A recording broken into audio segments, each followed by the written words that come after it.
Saw the thumbnail, you saw the title, you know what we're about to do on this evening. So tonight's going to be a good one. We are going to be looking at a pretty interesting topic, and we're going to use Brandon, our good friend over at MindShift, as our catalyst for this discussion.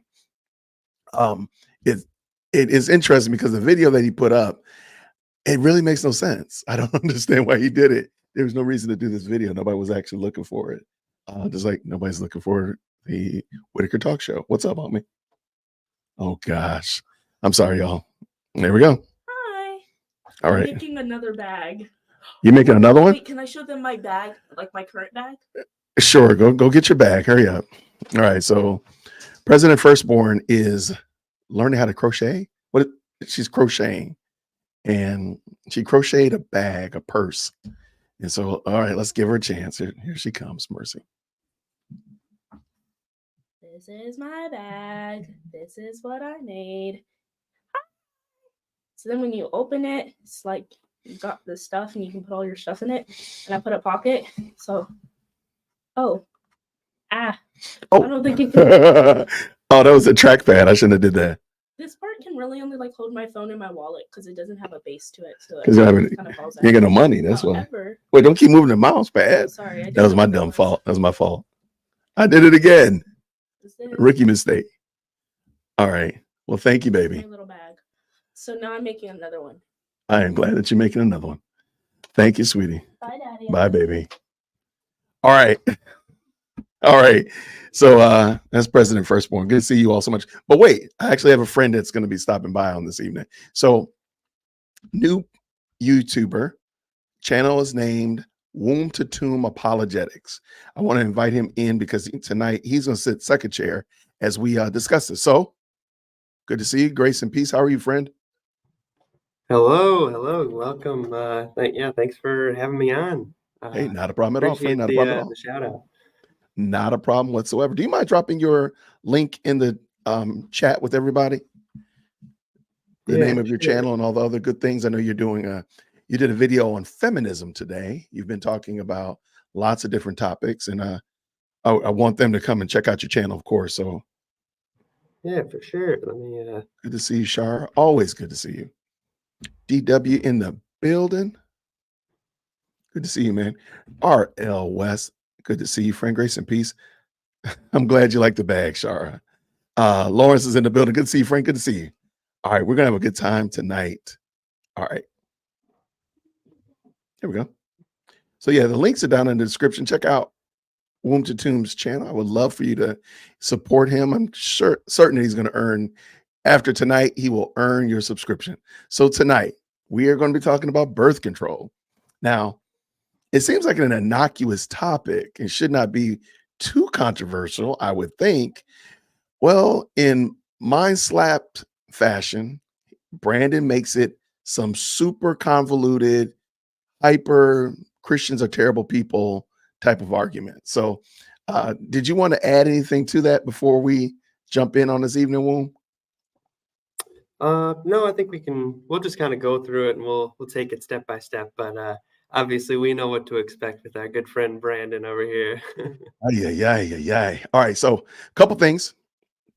Where did the video go? All right, a couple things. Cut the video a little bit short just to cut it a little short because there was some fluff on the end in the beginning. So this is the meat of the video, and it's this video on contraception. So let us jump in. You just tell me when you want to stop, my friend. Hold on 1 second. I got a bad feeling about this. All right. Every now and then the videos don't want to play right. And so what I'm gonna do is I'm just gonna reset it since it did go afoul when my daughter was in here. Let me just real quick pull it back in from the beginning. Aha. Now we should be good to go. Sorry about that. All right. Let's get ready to have some fun. Brandon is back, ladies and gentlemen. All right. Let's get the shellacking. Here we go. And it's something that I think is very interesting to Real talk quick, about. if you And so don't to get mind. into it, I'm first going to play you this clip. It's under a minute. Don't worry. All right. So you had it real quick. Can you just drop down in the chat? Let me know that you can hear that. Just to make sure everybody can hear it. Can you hear it okay, Womb? Yes, I can. All right. I just want to make sure that the chat seems a few seconds behind tonight anyway. I hope that's not me. Shar says she can hear it. Perfect. All right. Let's back it up a little taste. Give him a running room to run. Do you want to tell him who it is that he's listening to yet? Or do you want to wait till we get done? Yeah, we can quickly introduce our Christian friend that he's going to show a clip of. That's Theology of the Body Institute on YouTube. It's a Catholic channel. I think they mostly specialize in kind of the idea of like Christian, or really specifically Catholic, dating, relationships, sex, sexual ethics, things like that. But as you and I spoke about earlier, unfortunately he kind of brings up this clip and doesn't really talk too much about it later, but we'll kind of address that. It's sort of a random thing, and then he just goes off on a tangent. So, but He does that. He does that quite a lot. But I also want to point out theology of the body is an esoteric, dare I even say Gnostic idea that your physical body in union with your husband or your wife is some kind of relationship with how depicts who God is. It's very convoluted. I did a discussion about it actually when I talked about Julie Roy's in her book Redeeming the Feminine Soul, where she regales and talks so highly about theology of the body. That's actually what caused her to become an egalitarian. So there's a lot of missteps in there. But real quick, Womb, the author that he's going to talk to, what's his faith system? The Theology of the Body, he's Catholic. So he's Catholic. There's already going to be a problem because Brandon seems to have zero understanding of denominations, zero understanding of faith systems or anything of that nature. He seems to believe, and he's going to say it basically, that that we believe this as Christians when we don't. It's really weird, but he loves doing this. Yeah, he needs to. He either doesn't know what he's talking about, or he does know, but he's neglecting to let his audience know that there are various views on this, and especially on the passage he's about to bring up. There is not one sort of set interpretation that all Christians universally read out of that verse. So, but we'll get into that. Absolutely. All right, let's let it roll. Let's go. Today's video will be short, and it's something that I think is very interesting to talk about. And so to get into it, I'm first going to play you this clip. It's under a minute. Don't worry. How is it that it is morally acceptable to avoid a pregnancy with natural family planning, but not by using a condom? The intention of both is to avoid a pregnancy. Okay, what is the big difference then between sterilizing the act yourself and just waiting till it's naturally infertile? And my typical response to that over the years has been, oh, come on, what is the big difference between killing grandma and just waiting till she dies naturally? End result is the same thing. Grandma's dead. Yes, but there's a serious moral difference between killing grandma and waiting till she dies naturally, right? One is a serious sin called murder, and the other is an act of God. All right. So we're talking about birth control, which is why you can. Okay. This is what I mean. Like, I don't fully understand what my man was even trying to get to, Womb. But the problem is, what is the purpose of bringing that in? Because I have no idea. I have no context, nowhere to go with, nowhere to run to with that. I have no idea. I'm totally lost. What about you? Yeah, so like you said, he kind of goes off on a tangent into some other stuff. He never brings the clip back up. He never does. He doesn't discuss the fact that there are different views on this. And he goes on to straw man him. I don't know if he's said this yet, but he talks about, this is, they believe that birth control kills a child, which is not necessarily true, depending on which birth control you're talking about. Not the kind of he was talking about, certainly.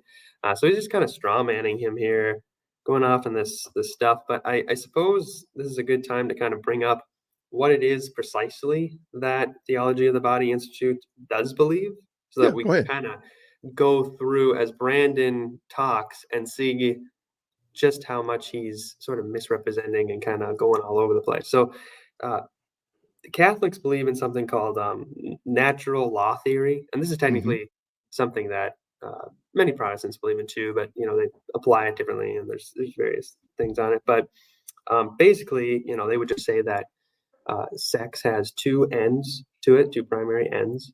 Okay. The first one is like procreation, right? That's one of the chief ends of the activity, and then the other one is a union between husband and wife. And they would say, since this is built into nature by God, it would be wrong of us to not to participate in types of union that do not facilitate that are not ordered toward those ends, essentially. So, Okay.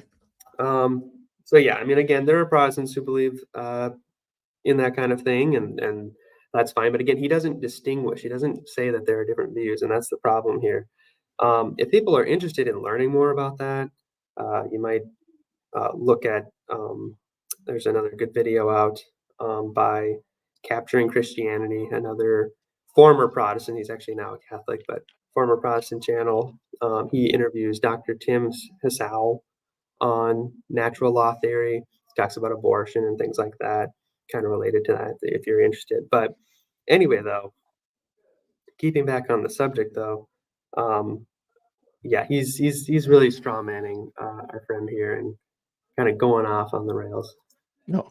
Oh, he's gonna go off on the rails, but I'm gonna go off on him with him. Don't worry about it. I got a parachute. Let's go. You can see I didn't want to talk about this for 30 minutes. I also don't want this to bleed over into when does life start, because that's kind of the point he's making here. I think there's a whole lot to say on that subject, and I do talk about it more in my abortion video if you haven't watched that. But for today's purposes, what I'm wanting to address is another aspect of harm that comes from the Christian belief. I'm going to give you some real. So apparently, let's make sure we build this case. The idea that a husband and wife may do something to not have a child causes harm. Is that fair? Am I reading too much into that womb? Well, that's what he's saying. Yeah, that's what he said. I just want to make sure I understand his argumentation, because he's going to go fast and furious. Like I said, it's concentrated stir-fried foolishness. So I'm going to be stopping a lot. So I just want to make sure. Yeah, I think we're on the right track. Okay, I want to make sure I heard. Yes, Eric. Yes, a harmful Christian belief. Yep, you heard it right. You heard it right. So let's go. World examples of how that harm plays itself out today. But first, I think we should address, why do people believe this, right? He is saying that it is a sin to use contraceptives because it's murder. At least that's the analogy that he's. First of all, there it is. Okay. Yeah, go ahead.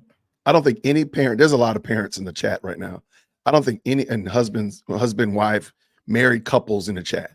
I don't think anybody would think that they were murdering if the mother and father, their DNA did not come together to actually start the process. I do believe that life begins at conception. So to start the process of creating a little human, I don't think anybody would think that would not, because the logic is, this show might not be good for for children.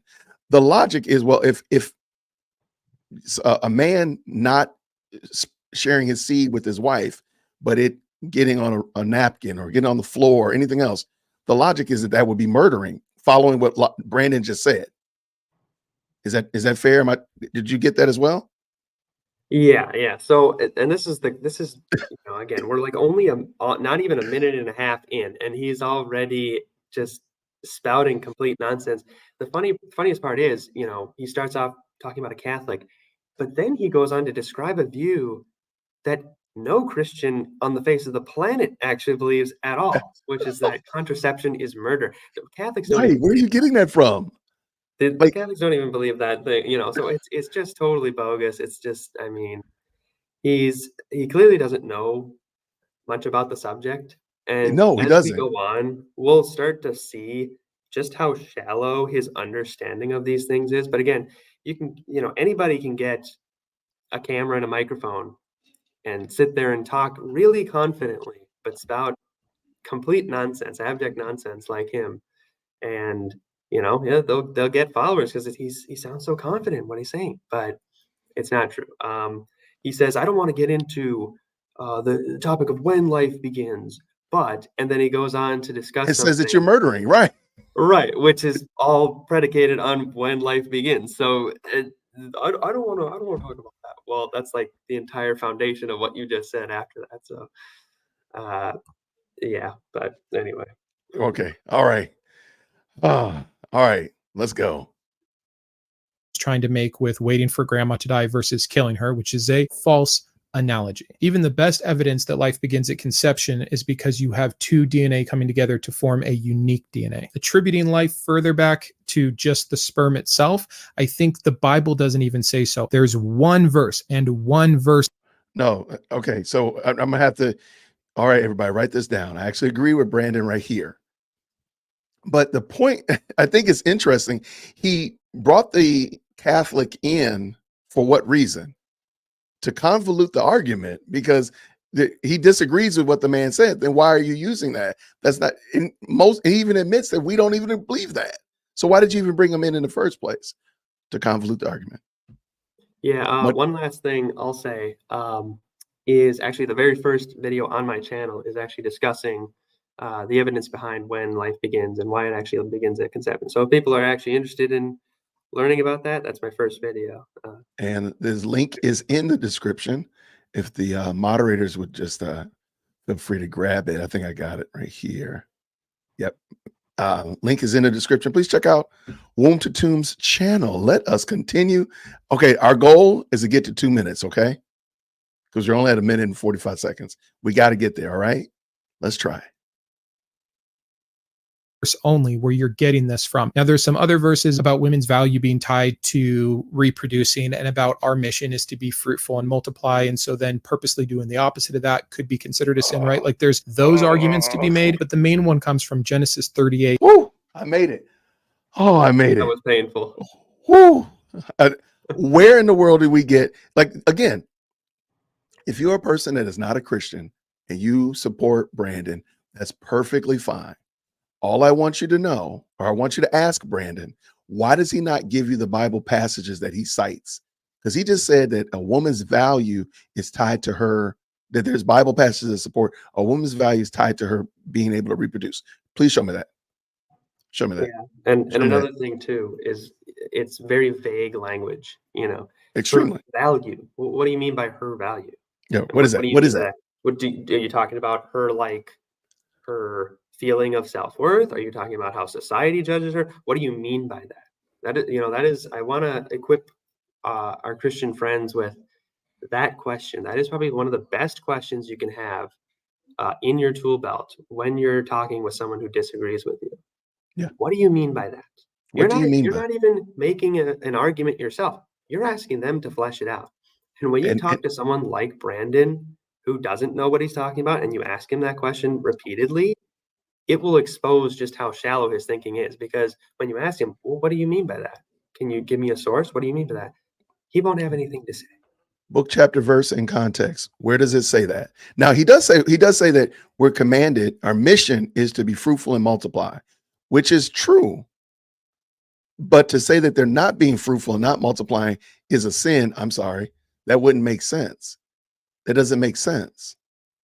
Because there are, and if I'm not mistaken, there's only about 12 to 13 weeks of the year that a woman can get pregnant. So what, are they not supposed to be doing anything the other times of the year? This is just stupid.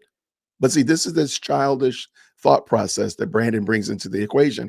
So basically saying you're sinning the other 40 weeks of the year if you're engaged, husband and wives are engaging in intercourse because they can't get pregnant. See, this is dumb. That's just dumb. Okay, I'm sorry. We made it 2 minutes. You think we can make it 2:15? We'll try. We'll sure try. Yeah. 8 verses 8 through 10, I think. Let me read it to you. Then Judah said to Onan, go into your brother's wife and perform the duty of a brother-in-law to her. Raise up offspring for your brother. But since Onan knew that the offspring would not be his, he spilled his semen on the ground whenever he went into his brother's wife, so that he would not give offspring to his brother. What he did was displeasing in the sight of the Lord, and he put him to death also. So this is... Woo! Huh. I'm glad Brandon read slow. All right, 23 seconds. That's Onan's story. the Onan story. It's a very popular story as it relates to this topic. And so now here it comes. Why did God punish Onan? You want to answer, Womb? Yeah. So, and feel free to chime in what you think too. But I I'll be would there. say on this passage, first off, I'm glad he brought up scripture. First time for Brandon. Good job, Good Brandon. job for him. Gold But star for your yeah. Never I mind. would say that this is, in my opinion, one of the very, very, very few times in the Bible where it's hard to get a very strict understanding of what's going on. You try to look up the answer to that question, what was Onan's sin? And you'll get a lot of different answers. I think, though, Mhm. that we can come to uh, a few good answers on this. So some people will say, oh, it was because he denied her a son, or he denied his father Judah a son. Some people will say, well, it's because he was, he wasn't, he spilled his seed, and so that means that that is a sin, right? If you're doing that, that's a sin. You shouldn't do that. You should always, uh, complete the act with your spouse. There's a variety of interpretations. I would say, though, I think based on the context, this has to do with him basically just fulfilling his duty. We know later on, I think in like Deuteronomy, the Lord speaks again on this, talking about the punishment for a similar thing. It's not Mhm. to die. It's not death penalty for it. It's like something to do with like mocking the person or something, shaming them somehow. So people have kind of gone back and forth on this, but yeah, it looks like you even put it Yeah. um, in the chat there for us. Thank you for that. Not a But problem. yeah, I mean, it's a difficult passage, but again, he speaks so authoritatively on it, like, oh, we know exactly what this means. As if it's a settled fact. Like, Right, right. Monday follows Sunday, settled. There we go. And we know this to be settled. Um, I think in order to understand this, I think it's good to understand why the brother had to sleep with his sister-in-law. What was the purpose of that? And a lot of the time, Brandon seems to he has a very surfacey approach to biblical terms and biblical events. Because just think about it. And let's use the book of Ruth to help us understand that. What happened to Ruth, her sister-in-law, Orpah, and her mother-in-law when all of their husbands died? They were destitute, weren't they? They had nobody to care for them, nobody to go to the council on their behalf, none of that stuff. They were destitute. Those widows were destitute. It's almost as if the Lord is saying, don't allow a woman to go without some male in her family that will at least be able to carry on the name, but also be able to protect and provide for his mother. It's kind of like God knew what he was doing. And so if you have a sister-in-law that doesn't have any children, then the brother-in-law, by engaging in this act and having a child with his sister-in-law, will carry on his brother's name and at least give her a child that will, at least to some degree, shape, or form, be able to provide and help his mother. It's really that easy. But see, if you don't want the scriptures to be true, then you'll just go ahead and do whatever. Because watch this. He's going to actually say, never mind. I'm gonna let Brandon say it because I don't want to use the word, but you're not ready for what he's going to say. The Bible is telling this man to do to his sister-in-law. It's kind of a fun verse just to talk about because it's so ridiculous in general. Like, I love that marriage and sex is this holy special thing and Christians want to protect it, and that's why we can't allow gay marriage, etc. See my video. But meanwhile, you have the God of the Old Testament by Levitical law forcing people that if someone's brother dies, you have to then go have sex almost immediately with his mourning wife because it is your duty to help him fulfill his offspring duty to God. Did I dropped the passage in there? Did anybody see immediately in the passage? Let me just real quick make sure I pull that back up. See, this is why I point this out to those persons who follow Brandon. I don't have a problem with you following him, but just don't be duped by him. He will say things and introduce topics, ideas, and concepts into the passage that's nowhere there. It does not say anything about going to your sister-in-law while she's mourning. It says nothing like that. Nothing like that. Nowhere. That doesn't even make sense. But wait, he's actually going to get worse. I'm sorry, Womb. Did you want to add anything else? Why are you muted? Did you want to jump in and say anything else? Let's just let him finish this thought, and then I'll weigh in here. Oh, it's a mess. It's a doozy. And by this verse, we can tell it's not just let's try one time. You try until you get it right. He went into her multiple times, and each time he spilled his seed on purpose. And so God struck him dead. So back to our cherry picking here. Are you good there? Or you want to keep going? We can keep going a little bit. Idea that so many people are against contraceptives based off this verse alone, or the mental gymnastics of other verses about the importance of producing, which is different, right? Like that's a positive claim. Who's arguing? I'm sorry, I can't stop. Who's arguing this? Like, who is Brandon actually debating with in this time? I know nobody who's arguing what Brandon is saying. Yeah. I know nobody who is. Right. And I'm looking for a certain word. I think he uses the word reading at one point. He says, "Oh no! Oh yeah! Don't ruin it yet. Stay tuned, people." Okay. Okay. Oh, because he's going to say some pretty bombastic things. I'm pretty sure a lot of the ladies in the chat will not like what he's going to say in a moment. Let me back up just a little bit. For now, though, is he keeps using this word ridiculous. I would say the only person who's being ridiculous here is him. Is you? I mean, All right, let's keep it going. Let's go. The importance of producing, which is different, right? Like that's a positive claim. You should go reproduce. Nowhere in the Bible does it say if you choose not to have children, God's going to kill you. And we see that God doesn't just kill people who don't have children. He killed Onan, though. So did he kill Onan for his own form of birth control? No, they don't even get it right. He killed Onan because Onan broke a Levitical law. That's it. You disobey God, you die. He had a duty to impregnate his sister-in-law. Okay. But he's missing why. Like literally, the passage tells you really why. I mean, we can pull up more passages and get into the deep weeds of the Levitical law, which, by the way, I don't think anybody who is in 2023 going into 2024 who's practicing some form of birth control is using any passage from the scriptures to justify it. I don't think anybody is, but that is what it is. But it clearly says so that your brother name won't be blotted out of Israel. There was a reason for it. Okay, let's let him go because it's going to get more sporty. Here it comes.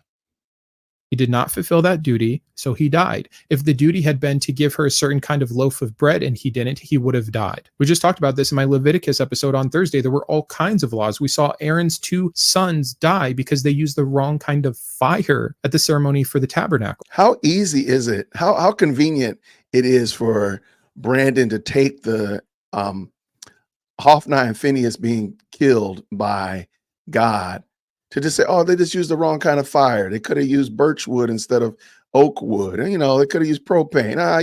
God is just petty. He's just, no, that's not it. And Brandon knows this. Again, you can disagree with me. I'm perfectly fine with that. dearwokec@gmail.com. If you have a question, concern, or comment or problem, email management. We have no problem with that. But don't lie, though. Don't lie. Brandon is lying. It wasn't just that they used the wrong kind of fire. It wasn't. That's the thing that I think is really befuddling is that Brandon will deliberately tell you lies. Most of the people in my chat are not confused by that. Most of the people that follow my channel are not confused by that. Brandon is knowing that his audience does not know anything. He thinks that you're biblically illiterate. He thinks you're stupid, truth be told. And he's going to just say things that are as bombastic and wild as possible to get you to believe it. I'm just saying. All right, let's go. So this isn't to do with God's view on contraceptives. It's to do with Old Testament commandments being punishable by death. I also think it's hilarious that the Christian or the Catholic or the Protestant, whomever believes this kind of thing, and I would say on average Catholics believe it or push it on others more, but they're not Christian. So don't lump me with them. That's like me I wouldn't lump Brandon with me, even though we're both bald and have beards. He's not me. And I'm not going to say Brandon is a black man because he's bald and has a beard. That's silly. That's silly. Okay. So let's stop doing that. But, you know, hey, we're just going to keep doing it because that's what we do, Brandon. Fine with, and what this gentleman is mentioning here is natural family planning, which means only having intercourse when the woman is not ovulating, right? Tracking her cycles and having sex appropriately, which that's how you know that if they're okay with that loophole, they're not getting this idea from some New Testament verse about our responsibility to be breeders, because they're Yeah, he just called y'all breeders. Yeah, he did. I'm gonna back that up a taste. Women, get your tomatoes and get ready to throw at the screen. Yeah, he's gonna call y'all breeders. ability to be breeders, because they're fine avoiding it as long as they think it's natural avoidance. It is such a silly line in the sand to draw, but the real world implications of it are horrendous. There Okay, I have no idea where he's about to go. If you thought you were in Cuckoo Banana Town so far for the first 4 minutes and 41 seconds, I don't know where we are. We're off the map. We are in, I don't even know where we are anymore. Wait till you hear where he's about to go. Go ahead, Woo. Yeah, so okay, this is a little more of a lengthy part of my commentary here. So I have a few notes on this I took. He does describe natural family planning right, to my understanding. Mhm. First time he'll get anything right, for sure. But what he gets wrong is his description of why avoiding impregnation through that method is the moral choice on the Catholic view. It's Right. morally permissible on their view because it works with God's design rather than trying to strive against it. Very good. You know, it's trying to use the function of the human body properly rather than medicating away the way your body is supposed to work, Correct. such as with the pill or something like that, or Or through condom, right. yeah, or right. And so this is not hypocrisy, right? This is just working with God's design. So that's what they would believe, and he gets that part wrong. But then the more concerning part is where he talks about breeders. He calls Christian women breeders. Ooh, that's what they think you are. So yeah, he makes up some weird thing about that, which I found to be a little bit funny, given his moral stances on things. Probably does a much better job of reducing women to breeders, as he likes to call it. Mhm. We've been seeing a lot in the news lately with, you know, gay The plus, couples yep, the plus community. Yep. hiring surrogates Yep. to make children for them. What is that if not using a woman solely as a vessel for Right. making a child? Like, that's literally all it is. There's no love involved. There's none of that. She is just a vessel. So if anyone is using women that way, it's not the Christians. It's Correct. not us. It's Brandon, right? And then he describes, Christian sex lives as encompassing just breeding. That is just simply not true. There is far more depth to it than he could ever even come close to describing. To us, this is a deeply intimate union of man and woman that we find very sacred. We find both of the people involved in that very sacred. We don't treat each other as objects to be used. We treat them as persons to be loved. Women and men are not animals to be bred on the Christian view, but persons to be loved. And though he does the love involved because he needs to play on the sort of feminist leanings of his audience, which is a view that can only exist, of course, like all of Brandon's views, in a world where his critics believe the straw man that he makes. So I think if he dealt honestly with his opponents, I think his views would be exposed as the morally bankrupt ones that they are. But that's something he can't allow to happen. So he keeps it vague. He distracts and misrepresents. Absolutely. And we're going to hear in a moment, why in the world do you, and this is a question I keep asking Brandon's audience, because I love that they come and check out my videos and follow him. That's perfect. Why does he characterize and straw man the Christian faith like this? Because you know that you don't hear anybody talking like this, except, and I love that you pointed out, like, hey, gay couples are buying kids from heterosexual women. Is that not breeders? Is that not what it is? I mean, come on. So I do think, why does he do this? Why does he do it like this?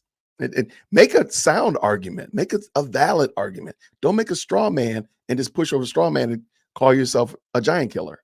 All right, let's finish this up. I don't know if we're gonna finish it, but Are women in their own marriage that are essentially treated as breeders, that despite how many kids they want to have, their husband, who they can't deny sex to except in times of prayer or fasting, but also believes that they shouldn't be using contraceptives, just forces her to be in a constant state of pregnancy. who in the world is that? Who is he talking about? Now he does tell, and I will admit, there's a long story he tells in here about a family when he was a child that had like 13 kids or something great, and they were missionaries. Okay, got it. That's not, nobody's doing that though. America's birthing rate is significantly down. Yeah. What are you talking about? This is like, again, this is the sort of caricature you get out of like some like Hollywood like horror movie about Absolutely. like Christians or something. I mean, Yep. it is so off the rails nonsense. It's surprising to me that he has the amount of subscribers that he has, but I mean, again, it's actually I think he is an atheist. George Carlin once pointed out, he's a comedian. He said, think about how stupid the average person is. Now just think about this. Half of them are stupider than that, right? Which is so true. So, maybe I might that's have- what's I might ask producer Jason to add that clip in here somewhere, so we might see that later. No, I think that's great. But wait, he's actually still, believe it or not, he actually has not found the floor yet. He's not gotten to the worst part yet. I don't know how this is possible. Let us continue. Bringing more kids into the world than they can handle. I'll give you a personal example, and then we'll talk about here a it is. not personal example. The personal example is growing up, as many of you know, my family were missionaries, and we had all kinds of missionary friends. And we had this one family friend, and they were street preacher evangelist, and they lived in a van. They felt they were called to live in it was like an RV camper, and they didn't believe in contraceptives. I remember even my most fundamentalist mother explaining to me how ridiculous it was that they had these friends who were real nut jobs. Talk about the pot calling the kettle black. Anyways, when I was still a child, they would come and they would park in the field by our house, and they had all daughters, 12 daughters. And I don't know what was going on now. The last time I saw them, they had 12 daughters and they were pregnant, and they didn't know what their 13th was going to be. And they all lived in this RV. It was like these tiny little bunk beds, and they just traveled around the nation for years on end preaching. That's it. I think. Okay, so let me jump on this one real quick.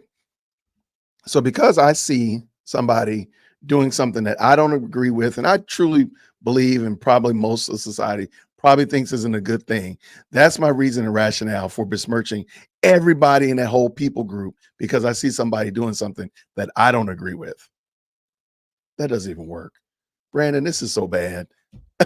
Just because you know somebody who, and you don't feel like they were able to survive, but they were doing what they felt like they were supposed to do. Who are you to say anything? I don't get, and then to besmirch other Christians because these people were street preachers and they had 12 daughters. What does that got to do with anything? It sounds like a Cat in the Hat book about to start. But I mean, what's that got to do with you? And what's that got to do with me? Nothing. Womb, you got something you want to say on that? Yeah, so I was just going to point out, this is something that Mike Winger, another Protestant YouTuber, very good Christian guy on YouTube, he calls this, what Brandon's doing right here, storytelling as truth making. This is a common method used by progressive Christians to usually they do it through emotion, right? Which is what he's trying to do here. Oh, look at this. Oh, they had to be in little bunk beds, and they had to be in the trailer, and they were 13 children. And it's some sort of anecdote, right? Is supposed to completely invalidate an entire religion. I don't care about your anecdote, frankly. I mean, just to be frank about it,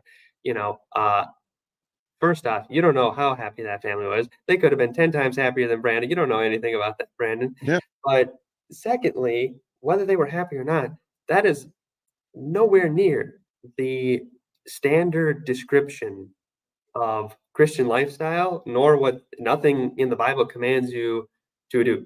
So, it's an anecdote. It's not evidence. I met a Christian one time, and he would beat up his wife. Oh, Well, sorry to hear about that. That's not what the Bible tells you to do. I don't know what you're right. talking about, right? But because it's emotionally compelling. Oh my gosh, they were in the trailer, they were in the bunk bed. Oh, You know, it makes people, you know, the bleeding hearts out there, and they say, "Oh my gosh, that's really bad," you know. So yeah, also think about this. Brandon has gone on and on and on about not being in this example, the story that he told here. He was saying that the family couldn't afford to have more children. Is that fair? Did he say that? Or in his mind, he felt like they yeah, couldn't afford to have more children. Is that fair? So if they decided to say, hey, we have 5 children, we're going to stop and we're going to exercise some type of birth control so we don't have any more children, would that be smart according to Brandon, or would that be bad according to Brandon? Because Brandon has put himself above God in his argumentation. So it's smart because they're saying, hey, we can only afford 5 kids. So we're going to, practice some type of birth control so we don't have any more kids. Or we're going to just keep having kids. Which one does he want us to do? He seems to you can almost pit one part of the video against the other part of the video and just let Brandon argue with himself, because that's how ludicrous it gets. And I don't think he realizes how off the rails he gets, but it is what it is. Oh, we're going to make it, man. We are going to make it. We're going to get finished with this.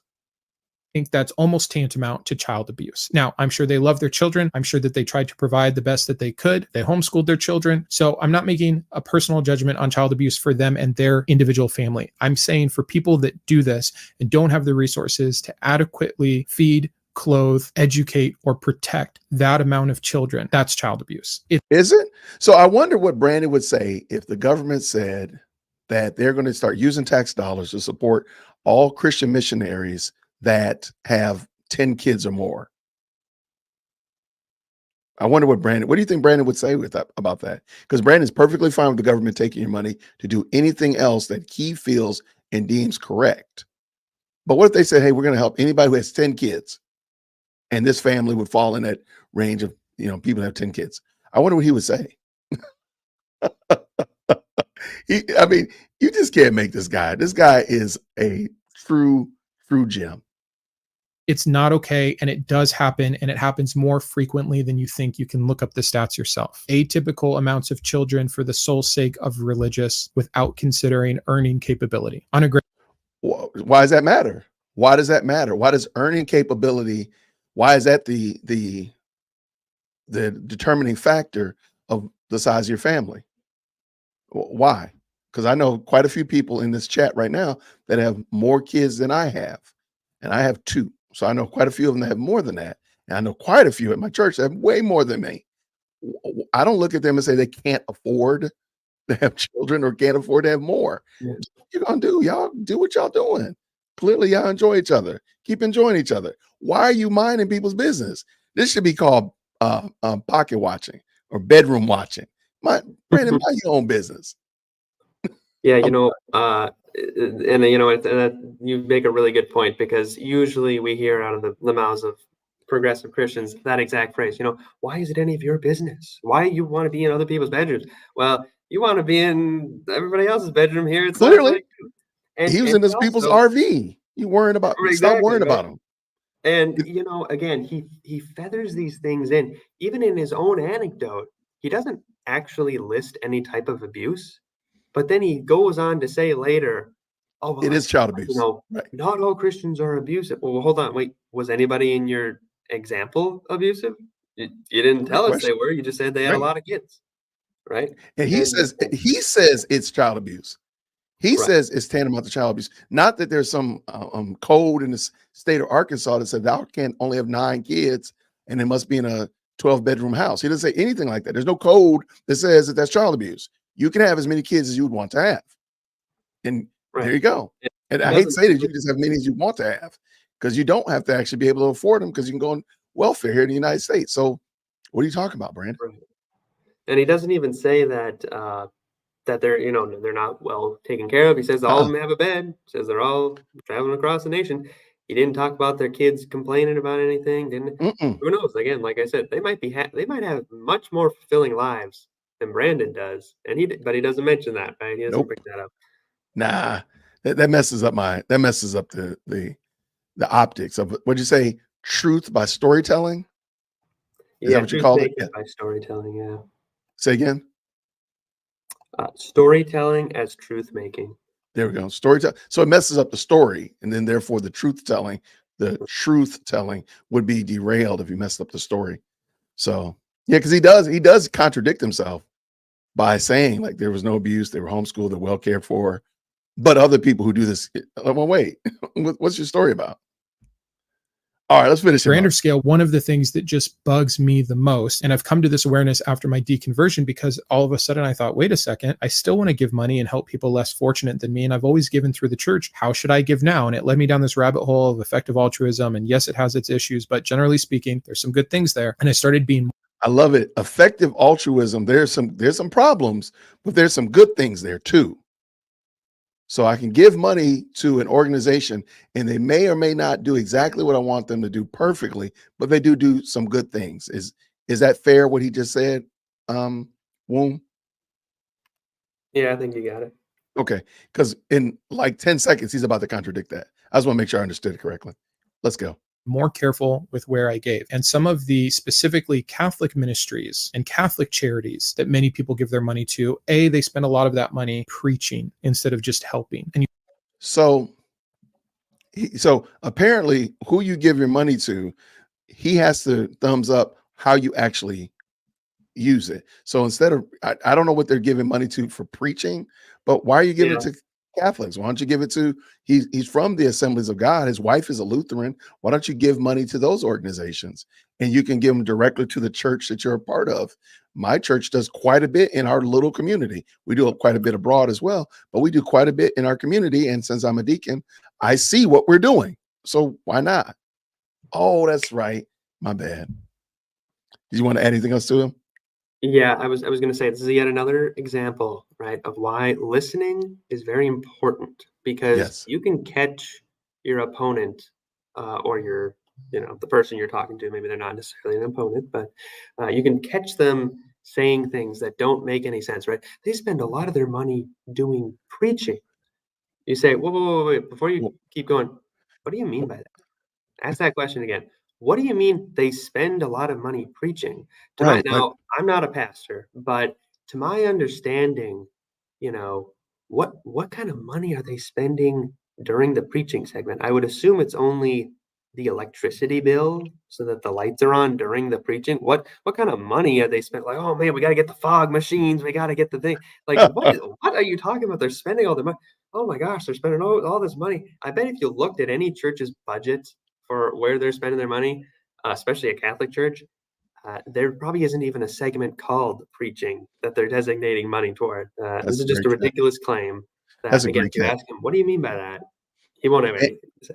And remember, and the contradictions just keep on rolling, because in another video where he did 20 ways that Christians don't follow what God said, well, he told us that we don't give enough in that video. And now he's judging what they're doing with the money that they're giving. Well, sir, you can't have it both ways. You can't say, hey, I'm giving it. If that be the case, then why don't you just go take care of it? Use the money yourself because he besmirched Christians because we don't pick up every homeless person that we see on the street and take them home and give them a shower. Well, then why don't you just go do that then, Brandon? You could literally go do that. You could go and take care of the homeless person that you see on the street and give him or her a meal, and then you could be giving, and then that way you know where the money's going directly. Oh, that's right. That's right. You just want to be a hypocrite. I got you. Never mind. I'm sorry. I didn't mean to interrupt you. Let us continue. You look at the big mission outreach of Catholic charity in Africa, for example, 150,000 children are born every single year already with HIV. If you're a Catholic missionary, you think that that might be the first thing you want to help address. Nope. You want to hand out Bibles and you want to tell these people that contraceptives are wrong. If that is your form of morality, if that is how you care about other people and you want to go and help this area that is lost, it's just to preach the good news of Christ to them and tell them how sinful it is for them to use contraceptives instead of, I don't know, using some of that money to provide them condoms, meeting an actual physical need for these people. I see this all the time in the comments on my own channel. Okay, stop right there. This is why I wanted to talk about him. Thank you so much, standing for truth, standing for Christ. Thank you so much. This guy, I enjoy him because he's a literal walking contradiction. When you unmoor yourself from God's truth, you're just doing whatever. You're just floating wherever. And because he wants to, what he feels like, dunk on Christians, he'll just do whatever. If you realize, you could probably, if you've been watching this for the whole hour, you're probably wondering, like, what's the purpose of this video? Like, why is he doing this video? It doesn't make sense because he just has to do something, because he just had to do content and he felt like he would do it and thought that this would be meaningful, and it's totally trash. But even more than that, moving on past that, he keeps continually contradicting what he's saying. Again, I might do a compilation of one side of the video versus the other side of the video and just let them argue back and forth for 5 minutes or something, because he literally is saying that if because, well, first problem is he's saying that Catholics are teaching this in Africa. So I don't know, in the chat, if you're Catholic, I guess he's talking to you, because me as a Protestant, I'm not teaching that. I've never taught somebody that using birth control, aka a condom, is bad or wrong. Never have done that, and I never will. So who is he talking to? And he knows that he's not talking to us, but he keeps lumping us together. And there's no way you can tell me that Brandon doesn't know that Catholics and Protestants don't believe the same thing. There's no way. He comes from Assemblies of God, for crying out loud. So he knows this, but he knows that his audience is not going to do the research. They're not going to check him. They're just going to go with it and run with it. And he's going to keep rocking in the views. And there we go. All right. You got anything else on there? Yeah, I was just going to say, kind of working off of your last point there. Again, he makes a claim, but did he have any evidence for it? Yet another example, yet another opportunity in a conversation with someone like this. You ask, wait, how did you come to that conclusion? What do you mean by that? He just said, oh, well, you know, you're going to go out and you're going to tell them, you know, don't use condoms. You're going to go out and tell them this. You referring to Catholics. But where'd you get any evidence for that? That's just a claim.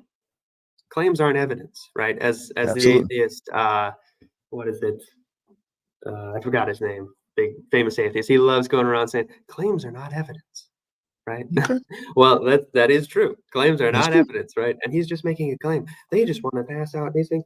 No, what I would say is I would assume any Catholic missionaries going over there are probably, I would assume, trying a lot harder to stop them from committing the sexual sins that lead to HIV.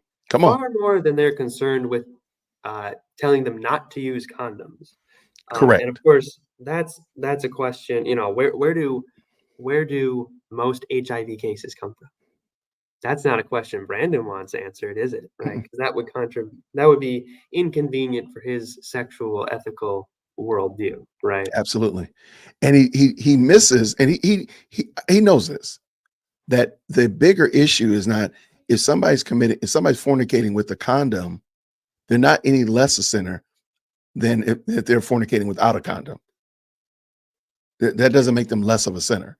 They're sinning by fornicating, whether they are going to produce, whether that fornication is going to produce a child or not, is not the problem. The problem is that they're fornicating. So yes, we would be teaching you to do all that Christ told us to do. And part of that is a bodily ethic and keeping our sexual members in line in the marital relationship. It's really that easy.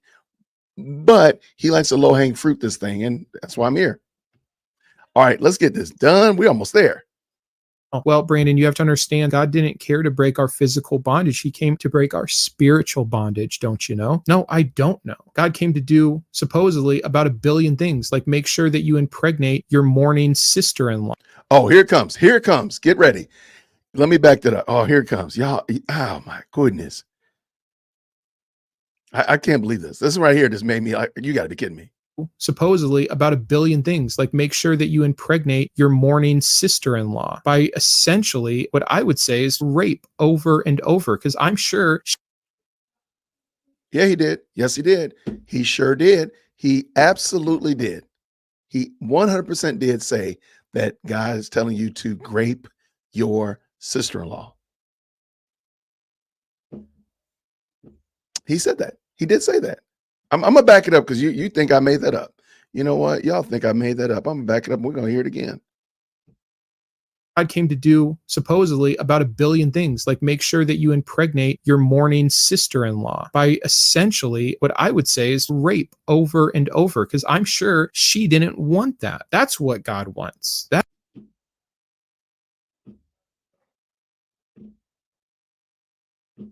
I actually I'm without words. I'm without words. And somebody asked me, like, Jason, why do you keep dunking on Brandon? Because, well, first of all, it's like elementary school kids playing against NBA players. But I want people to see just how vicious, dare I say, wicked and evil people are in order to try to make the scriptures and the God of the scriptures look like some moral, heinous monster. That you would honestly say that.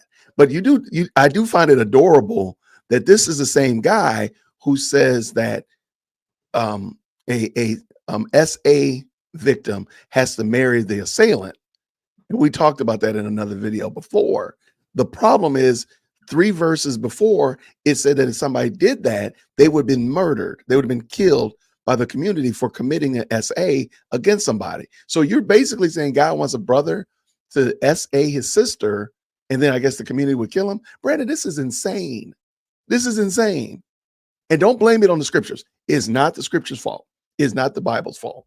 So don't even waste your time down in the comments saying that the Bible is convoluted and not easy to understand. No, this guy right here is making it unintelligible. It makes it completely ludicrous. Okay, I'm done. I got one thing to say here, though, real quick. I will let you say it. What I'll say is he ends that clip with, "I'm sure she didn't want that." I would just interrupt him in the middle of his sentence right there and just say, "Conjecture. What are you talking about? Where's your evidence? You just made a claim. Do you have evidence for that? Why should I believe a liar like you, Brandon? Why should I believe that?" And just let the awkward silence stand there. Yeah, and to his point, to his benefit, he did say, "I think," or "I would consider this." Nobody cares what you think, Brandon. Nobody cares. Nobody cares. Does the Bible say that? The scripture says. Right. Yeah. Does the scripture say that it wants, let me pull it back up just to make sure real quick, because maybe I missed it. I was talking fast and all that kind of stuff. Let me pull that passage back in. Here it comes real quick. Real quick. If y'all could just read that real quick and just, let me know where it says to grape your sister-in-law, a mourning sister-in-law. Yeah, I don't see it. Do you see it in there by any chance? Maybe it's on this one. No, it's not there. What about here on this one? No, I don't see that. I think it's fair to say that Brandon made that up. He just made it up. Whole cloth. It's crazy. If you want, I can talk just briefly about sort of the vague concept of consent that he's talking about here as well. He's not very clear with his terms. If you want me to go into that, I can. Oh, absolutely. Let's go. Yeah. So he says, God commands grape, right? Which is not true, as we already discussed. Correct. This is somewhat of a hard view to dissect, since the way he uses the term consent there is a very vague term. Again, that's another example of where you say, what do you mean by that? Because the second he has to explain it, it starts to get a lot clearer that he's hiding the truth, right? So Brandon would probably label a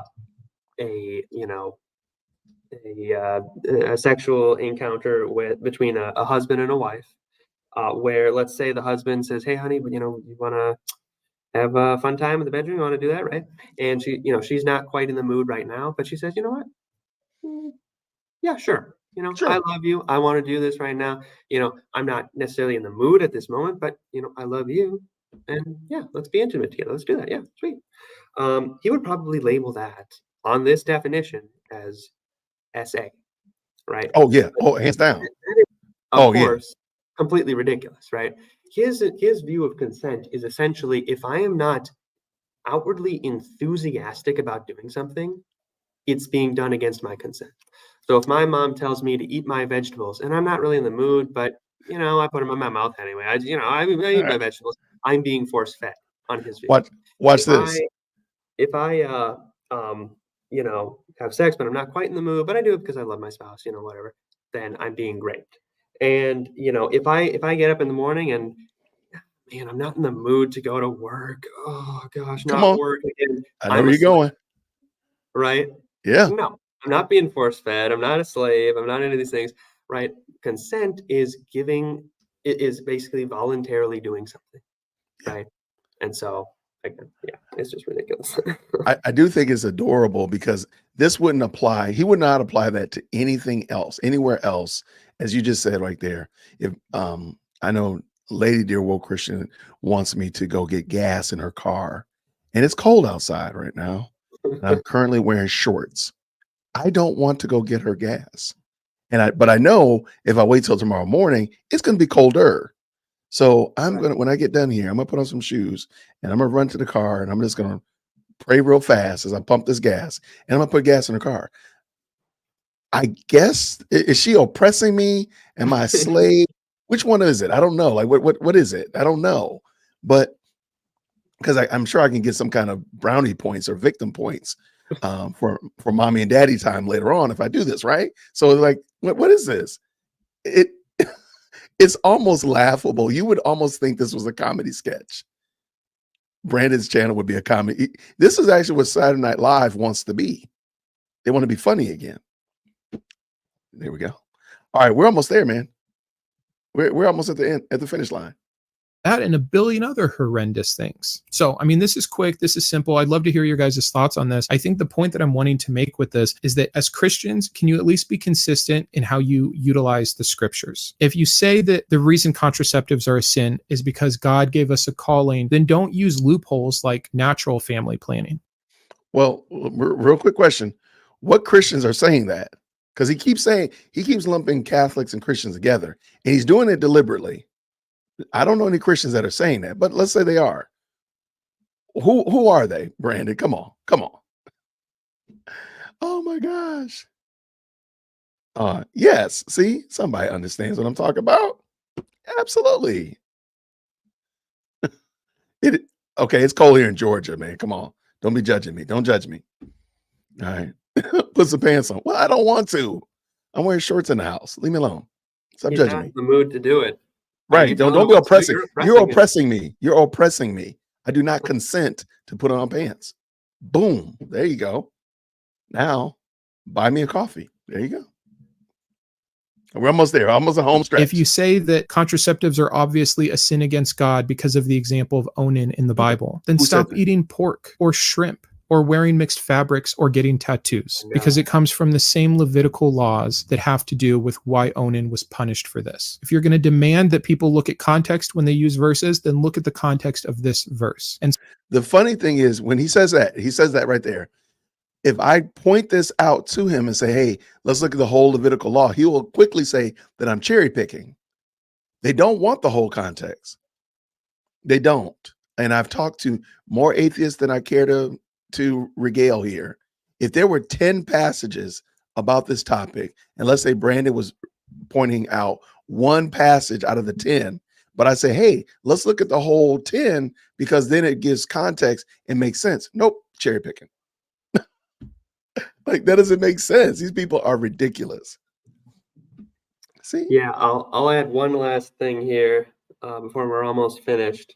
I'm just going to explain this to Brandon. I can't tell you how many videos I've seen this where he keeps confusing Old Testament laws. I cannot tell you how many. It's like almost every single video. Well, I'm not going to use the Old Testament because, the Christians always get mad at me. No. It's very simple. I'll explain it to you, Brandon. Okay. He confuses the main three types of Old Testament laws. Okay. There are moral laws. That's one category. Those are based on natural law, like, God's nature as well. Yeah. Things like don't have, unnatural relations, right?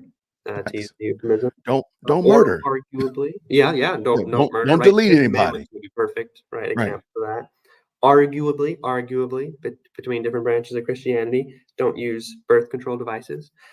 That's moral law. Okay. Then you have priestly or cleanliness laws, right? Mhm. Things about being clean before God, sacrificing to God for your sins, to cover your sins. And then you have Israelite civil law, things like what's the punishment if you murder someone? What's the if you steal from someone? How are we going to civilly play that out?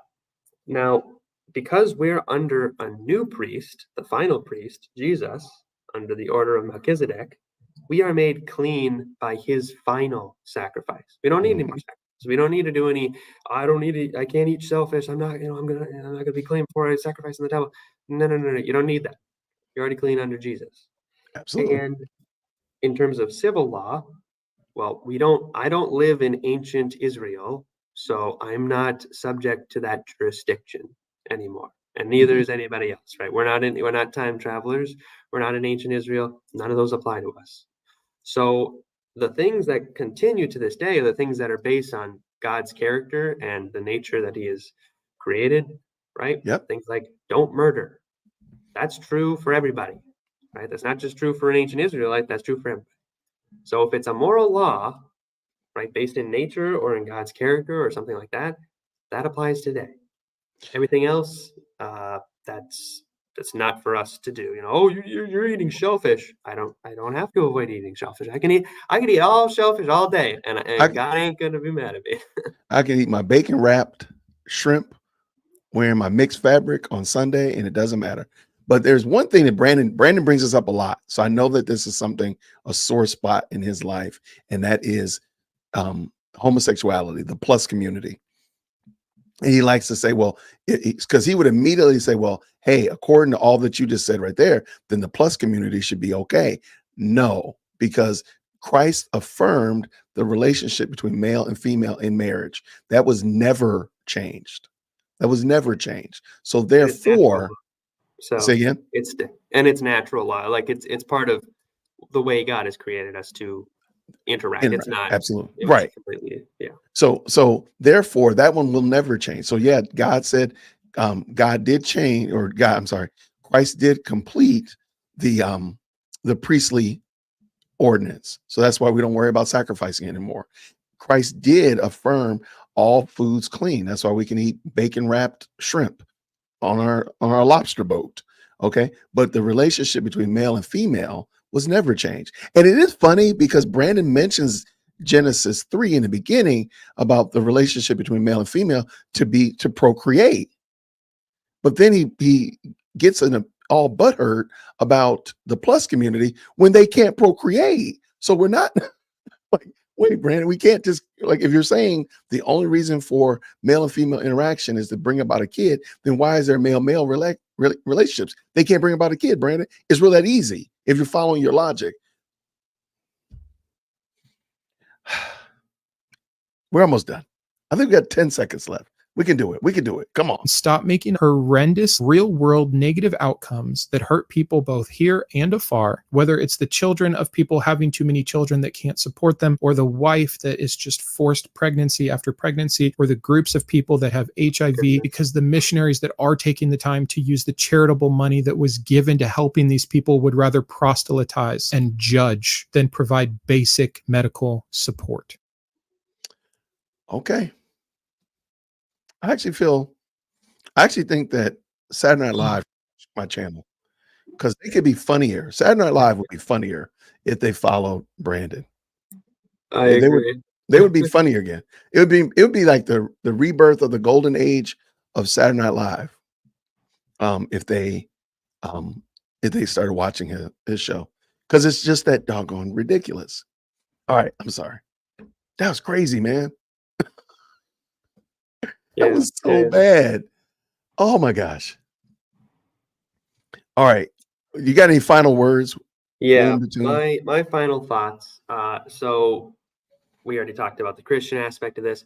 I'd also just like to briefly mention that there are many secular arguments against at least certain kinds of birth control, particularly hormonal ones. I won't go over those, but I will say that those exist. Do you think for even one moment that Brandon has ever even explored those ideas? Does he even know that there are secular arguments against these things? Or does he even know about the reasons why many people who aren't even Christian say, don't know. I kind of stay away from it, you know. And again, I'm not saying one way or the other what you should do, but has he ever explored those ideas? Has he ever even looked at those? Of course not, right? Of course. I don't think He's so, a and I'll guy tell you who why. believes he's a guy who believes that Catholics oppose birth control because it kills a baby. This guy doesn't investigate anything he talks about. No. You know, it's completely ridiculous. He doesn't honestly investigate anything because he's prideful. He thinks he knows it all, and he doesn't even look into it. So, And I think this is, again, I really want people to just start asking questions. Just ask Brandon questions. Why do you say this? Like, who is actually saying what you're saying? He literally at the end said that all these families can't afford their children, can't take care of their children. But the example he gave, the people were taking care of their children. He said that Christians keep their wives pregnant and pushing out babies. Lady dear, well, Christian ain't pregnant. And we've been married for 22 years. What are you talking about, my guy? He just says these things and he doesn't get challenged. If you follow Brandon or somebody that espouses his teaching, just ask them, why are they saying these things and where is their evidence? Not just a story, but their real bona fide evidence that these things are happening. Where is it? And I think you would be well served if you did that. Oh, yes, absolutely. Yeah. What do you mean by that? And how did you get to that conclusion? Is a great question to ask, because otherwise they need to be challenged. They should be challenged. And it's okay to challenge. I have no problem with it. Challenge me. I'll show you where I am, book, chapter, verse, in context, how I came to this conclusion. But ask Brandon the same thing. How does he come to this? How do you make this assertion? And I think you'd be, dare I say, pleasantly surprised, but I think you'd be horrified by the fact that he's just making it up out of whole cloth. So, that was fun, man. yeah, That was good. Great. That was good. I think we made it through. We got some good people showed up tonight. My good friend Willie Doc just popped in the building. Good to see you. Some reason or another now we're talking about the weather in your area, which is cool. Eric is in the building. Good to see you, my friend. Always. If I didn't speak to you earlier, I got my RL is in the building. Always. And DW. All right. I know I spoke to Kiana earlier. I love it. If I missed you all, please don't charge it to my head, not to my heart. Standing for Christ is in the house. Always good. Always good to see y'all. Thank y'all so much. So yeah, we womb to tomb apologetics. Hopefully this was a sales pitch for you all to go check out his channel, see what he's doing over there, like, share, and subscribe, all that kind of good stuff. Let me pull your channel back in. But womb to tomb apologetics, you mind telling us a little bit more about what you do as you make your close us out? Yeah. So first off, thanks for having me on. This is fantastic. fun. I love this. You gave me an easy job to do. We had to debunk Brandon, probably the easiest video we could have chosen here. Oh my word! You know, he should have given me a little challenge here, but here we go. You know, that's Brandon for you. But thank you for having me on.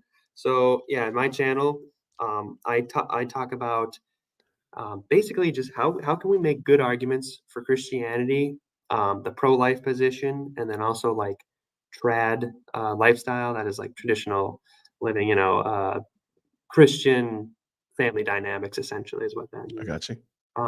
And basically just thinking of how can we articulate good arguments, really get down to the root of what makes Christianity true, and these other beliefs as well.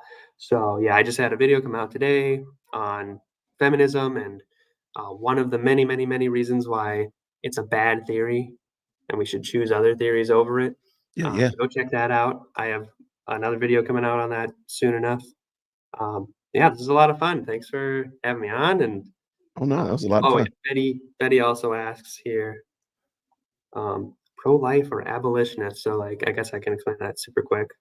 So there's like different kinds of pro-life views. So there's people who call themselves pro-life. There's people who call themselves abolitionist. Abolitionists think that we shouldn't be incremental in how we approach abortion. We should just go straight for banning it.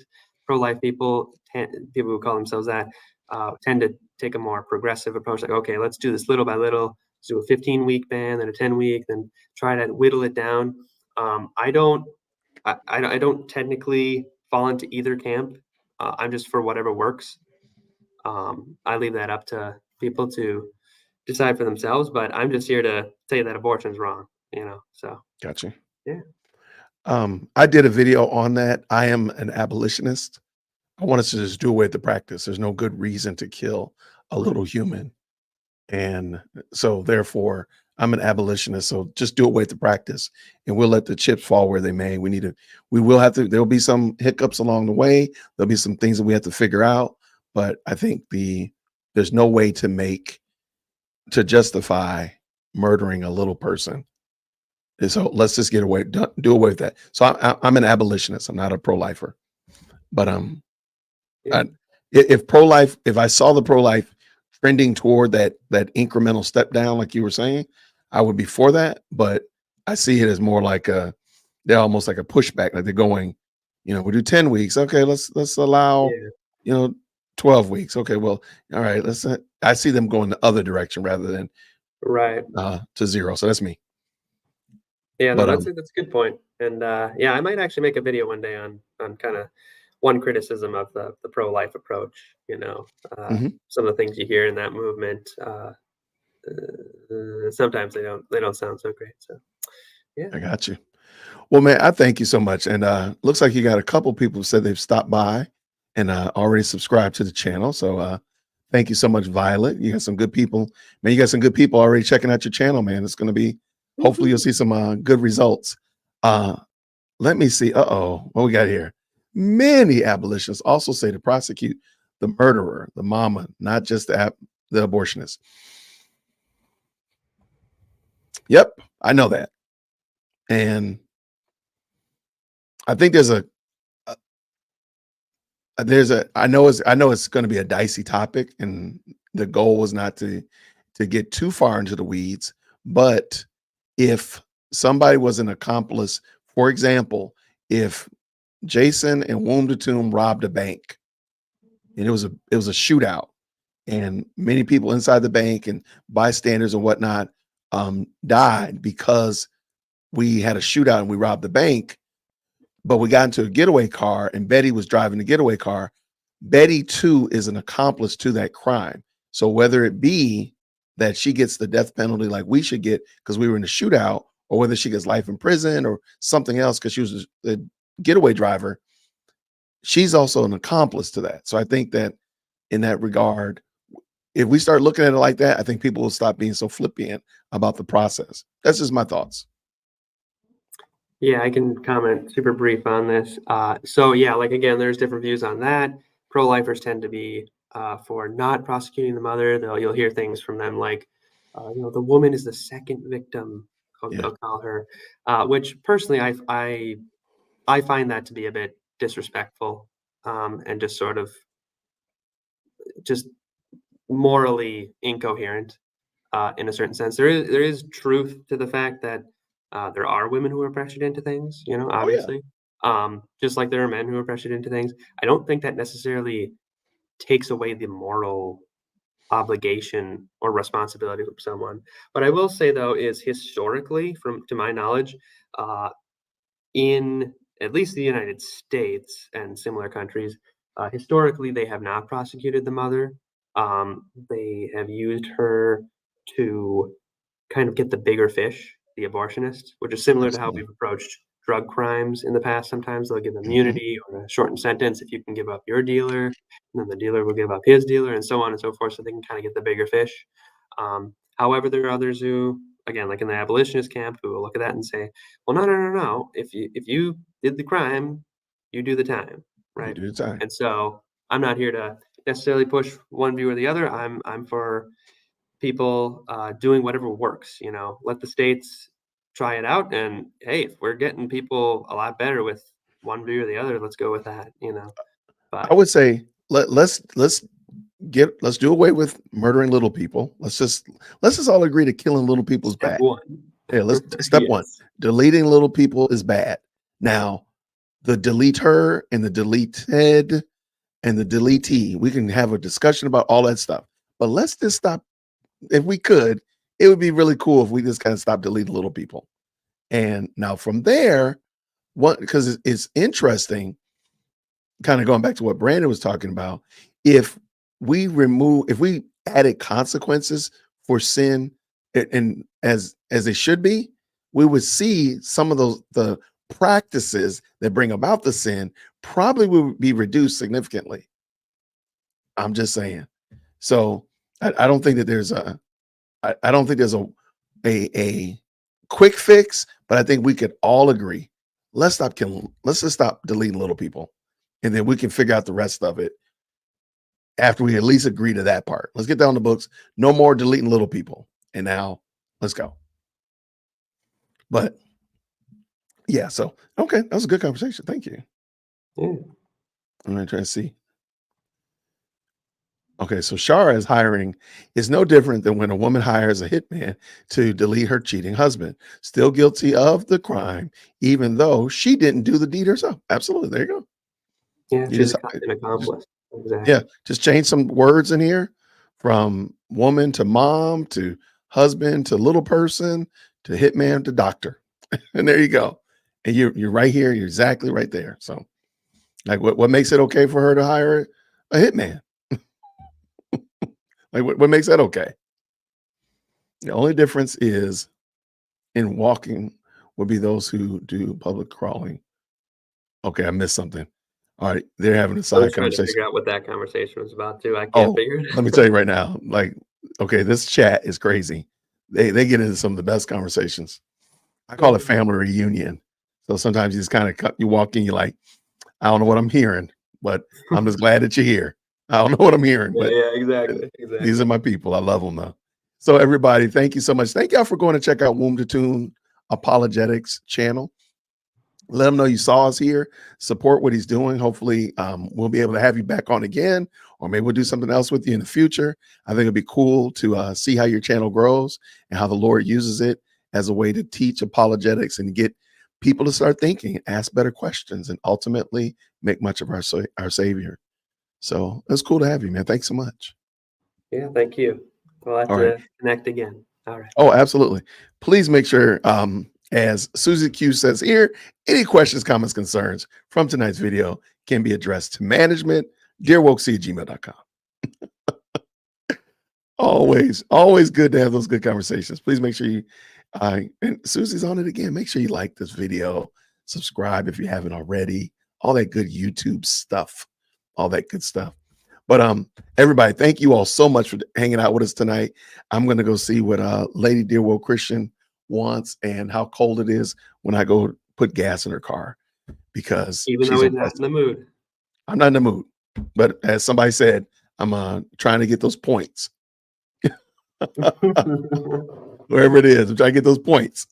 So those points will turn into opportunities during I'm trying to find it. See, I'm all off task now. I can't find it. It was somewhere. It's in here somewhere. Anyway, I'm using it for points for later on time. But Womb, thank you so much, everybody. I appreciate you all hanging out with us tonight. Let's do this again real soon. Oh yeah, tomorrow I'm looking at Shannon Sharp and Kurt Franklin's video. Kevin Briggins and I are going to be doing that, going over Shannon Sharp and Kurt Franklin's discussion, the full video. So, oh, y'all did it. It's gonna be a fun one. So please make sure you got your drinks ready, got your popcorn. It's gonna be a fun night. So hey, everybody, thank you again. I'll see you all real soon. Grace and peace. Take care, everybody. Bye-bye.